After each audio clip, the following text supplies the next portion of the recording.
Wala po akong mahanap na proof.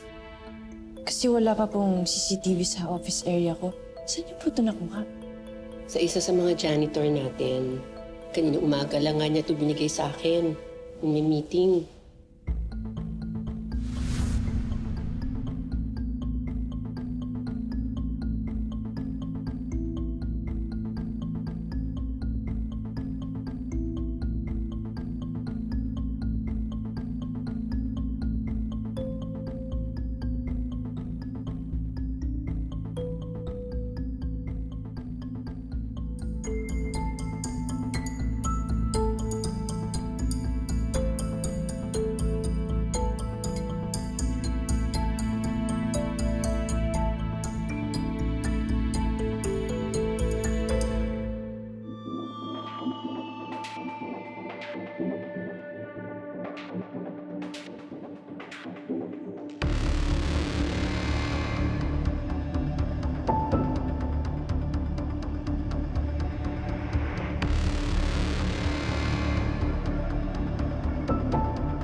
Ayaw niya talagang ilabas yung video kasi hindi naman daw siya sigurado na ginawa nga ito ni Joanna.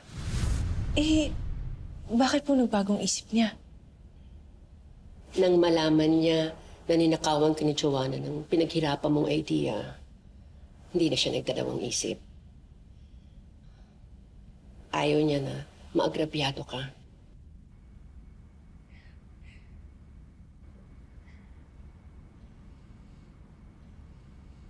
Dahil yan sa kabutihan mo, Ina. Dahil maganda ang pagtrato mo sa mga empleyado natin, sila na mismo ang proprotekta sa'yo.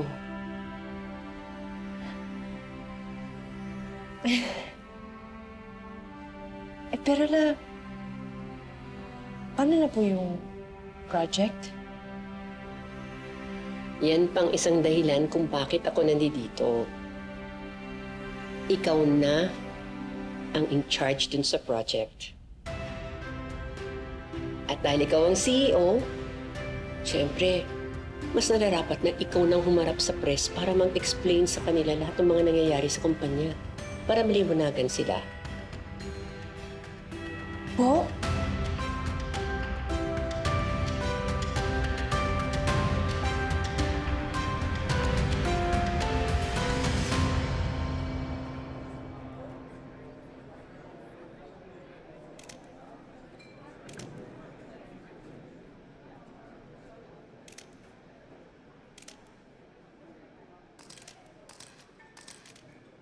Magandang gabi po sa inyo lahat.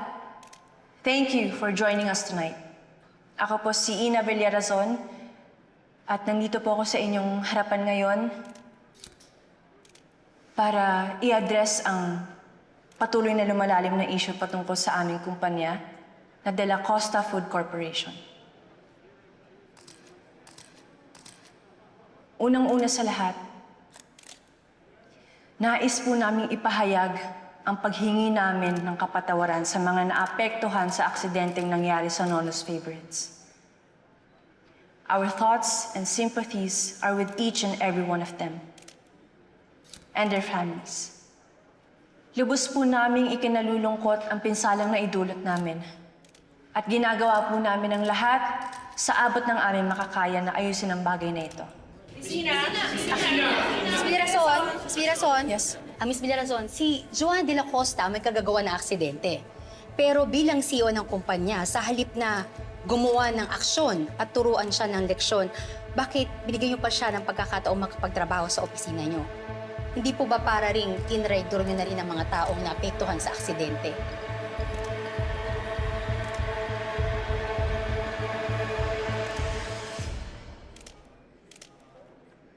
Matagal na pong may shares ang pamilya ni Joanna sa kumpanya, kaya pong may karapatan sila doon. Pero hindi po naging maganda ang dating sa mga tao na nagkatrabaho pa siya doon. Kaya lalong binabash ang kumpanya nyo. Hindi po natin masisisi ang mga tao. At hindi na rin po natin mababago ang aksidenteng nangyari. Pero naniniwala po ako sa second chances. Na may mga aral po tayong natututunan sa mga pagkakamali natin. At yun din po sana ang gusto namin hingin sa inyo.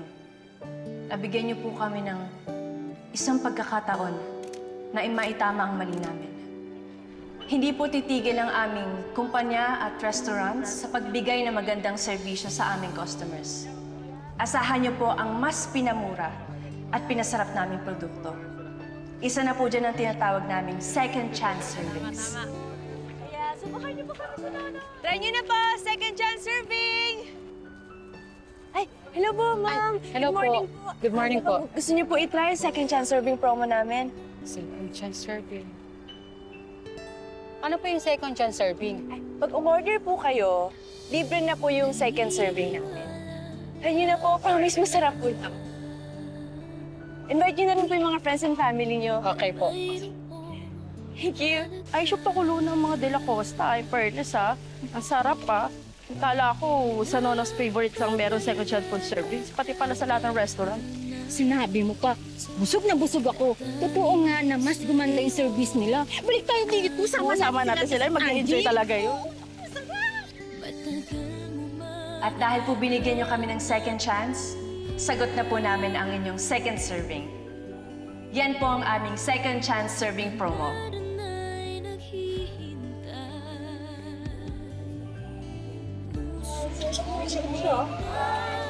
Sarap nga. Ano ba, boy? Masarap din yan? Oo, sarap. Parang ito, boy, the best to. The best? Promise. Sige po. Matter daw. Thank you. Kaya nga eh. Ma'am, sir, how's the food po? Oo, sobrang sarap. you for Sarap the na mga pagkain nyo. By the way, pwede magpa-selfie? Sure. Sige. Wait lang po Sige, ako na lang, sir. Ako na lang. Sure? Yes, Thank you po. Thank you. Sure. Okay, sama tayo. Check natin framing. Okay, 1, 2. Yun nga. Galating. Yun na nga raw. Oh, yan. Sige, masarap yan.